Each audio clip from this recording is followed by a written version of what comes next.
Joining us now on the phone is Canary CEO Dan Eberhart. Dan, great to have you with us. Of course, we need more clarity on this outline of an agreement. We do get the G20 meeting on Friday. We're not quite sure if this OPEC Plus cuts are contingent on that.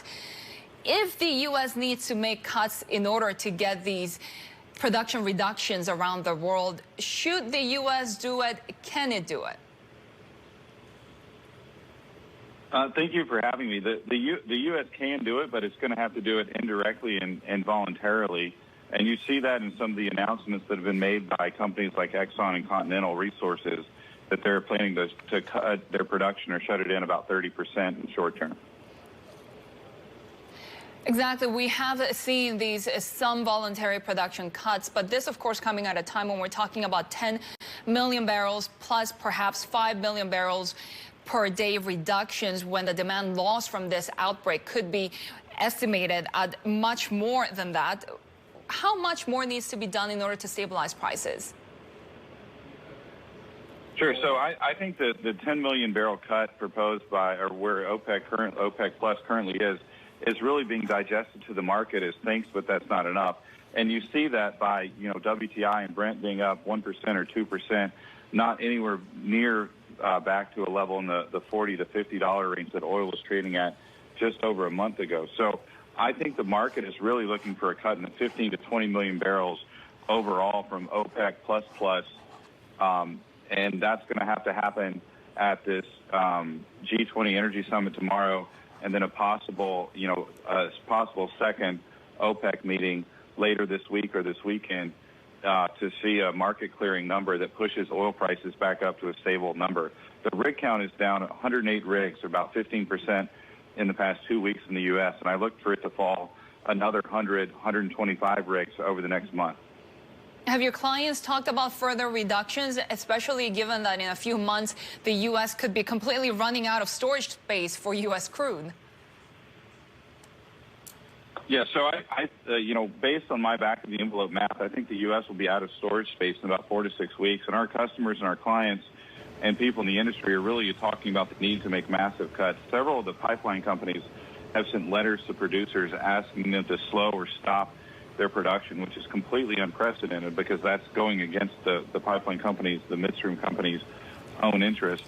I look for the exploration companies to continue to cut production because I don't think they've got the balance sheets and the cash sitting on the balance sheets, quite frankly, to finance the exorbitant costs of storage. Floating storage rates have quadrupled, and land storage rates have over doubled in the past month, and I think you're going to see that spike continue for the foreseeable future, the next 60 to 90 days at least. And for that exact same reason, we are seeing a lot of CapEx cuts. You yourself had to let a few workers go. So what are we going to see in terms of layoffs and other capital spending reductions? So, our estimation is that the exploration and production companies are going to cut their CapEx budgets about 30 to 40% 2020 over 2019. But I think that that's accelerating, and that some companies will be in the 50 to 75% range. I think the oilfield service companies are going to be especially hard hit. If you look at the sector, the leverage is 5 times, 10 times debt to EBITDA on a forward basis. And I think that that's really going to push a lot of these people that have weak balance sheets out of the market, and there will potentially be bankruptcies in the space and a lot of blood in the water. I think it will hit the service sector first, followed by the exploration and production companies, with some notable exceptions like the Whiting bankruptcy that was announced last week.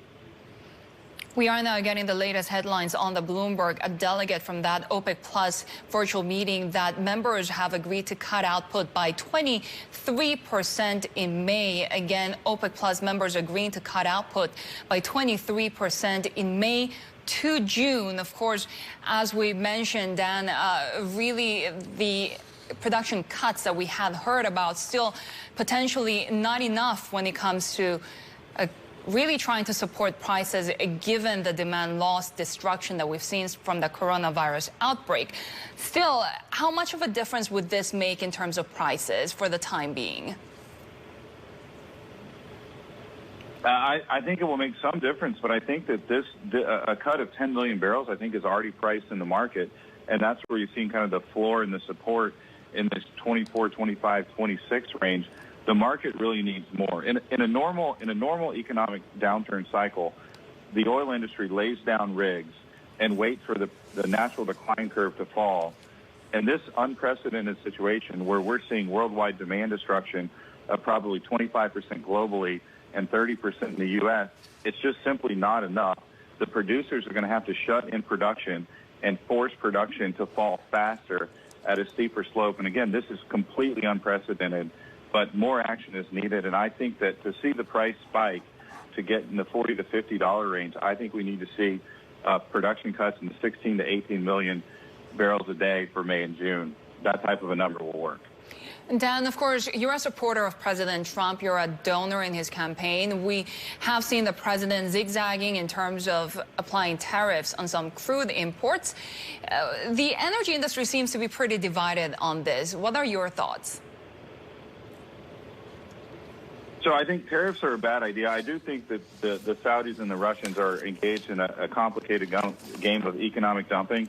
And I think Harold Hamm is right with his thought pattern on this.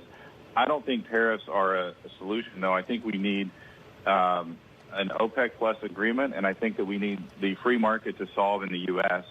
and producers to shut in production, and that will clear the surplus. You know, I support free markets, and I think that that's what ultimately will lead to the most efficient use of resources and a market clearing function that will lead to a higher oil price when the demand destruction abates and, you know, people can drive and people can fly again.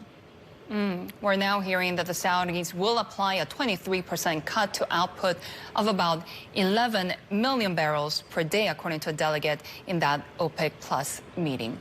Right, Dan Eberhart, thank you very much for joining us. Canary CEO right there with the latest on